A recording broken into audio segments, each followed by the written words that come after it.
people really want me to win, and people have made a stance. They haven't just lightly stepped in, but they've jumped in. And what I've seen in our county is that there's a lot of people that want change, that they're no longer willing to accept the same situation, but they're now stepping forward. They're now knowing that there's a lot of things that are wrong and a lot of things that need to be corrected. We're in a crisis from a financial standpoint. If you see KVIA and what's happening, and some people say, well, that's the city.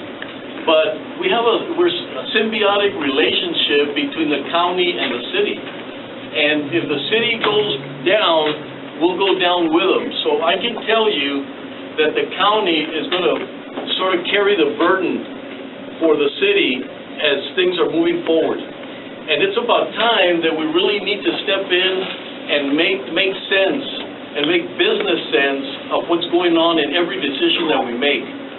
I see some things that they're so counterintuitive.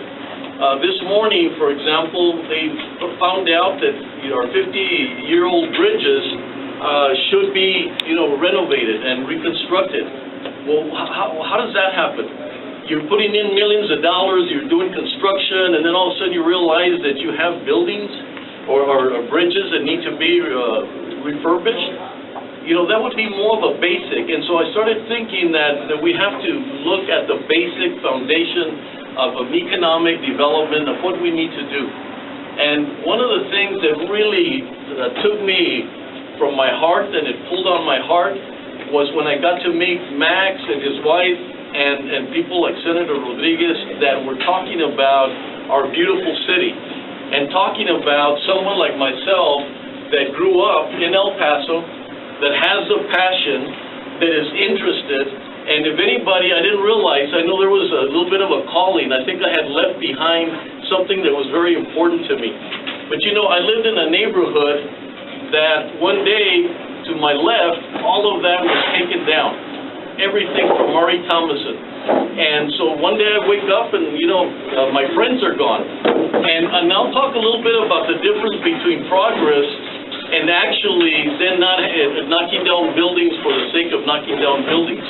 So in that particular case, we've seen what's happened. A lot of great things, the medical center and all these things that are taking place.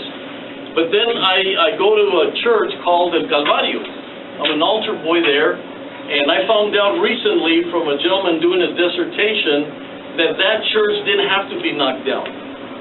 So we all assumed that it was okay. They're building, the freeways and the spaghetti bowl, and so I find out that there was protection. There was a way not to have to knock it down and still do whatever they needed to do.